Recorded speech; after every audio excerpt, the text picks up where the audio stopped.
Hi guys, today I'm going to talk a little bit about the PTO hydraulic pumps on the back of your tractor. My brother, he's got a dual 3100 loader on his tractor. And what was happening is over the years, the shaft seal on the back of it was leaking terribly. And I know most people just go to Runnings and pay the $260 for a brand new hydraulic pump and just throw it on there.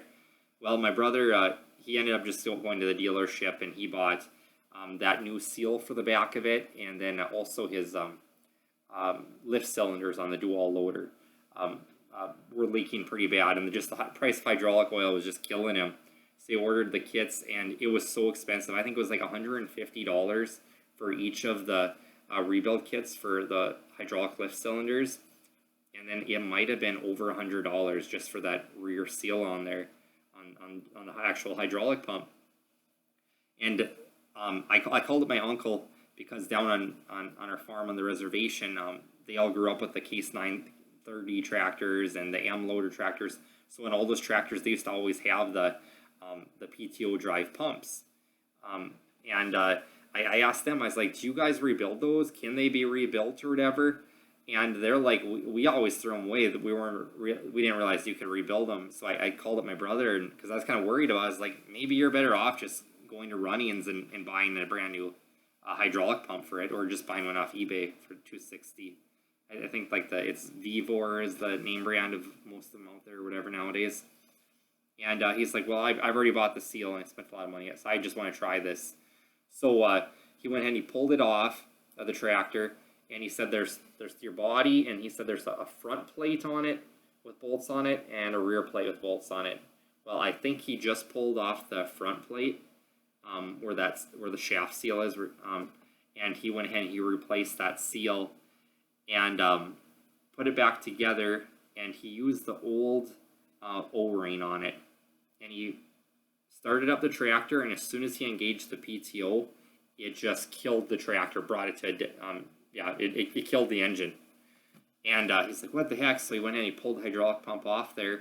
And it turns out that underneath of your gears, inside of there, because I think he pulled them out and put them back in, there's actually a plate in there. And he didn't even notice that there was a plate in there. But it raised it up just enough that it was binding those gears.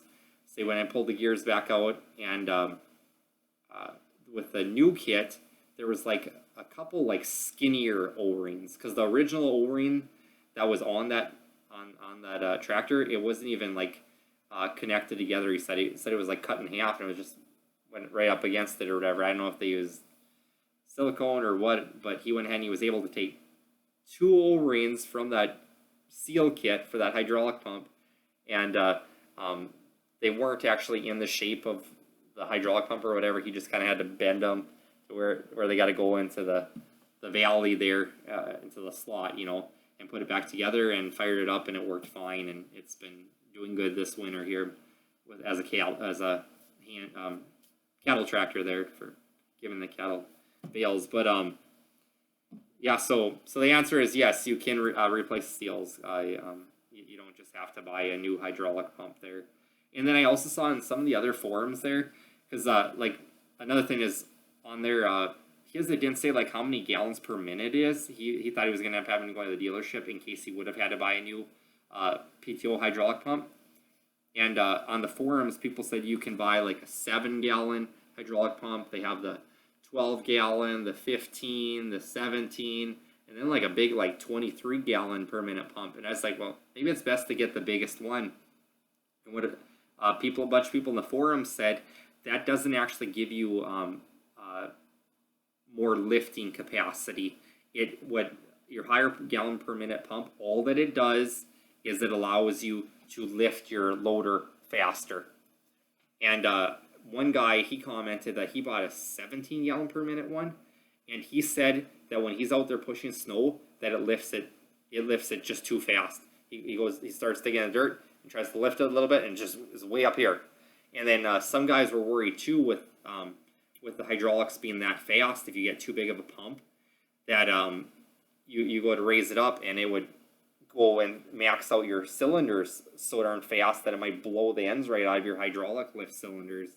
So me and my brother are thinking that instead of getting like the standard 7 gallon per minute one, which I think came brand new with all those M tractors and 930s, probably get like a 12 gallon per minute. That then you kind of have the best of both worlds. So, all right, hope this helps you guys. Take care.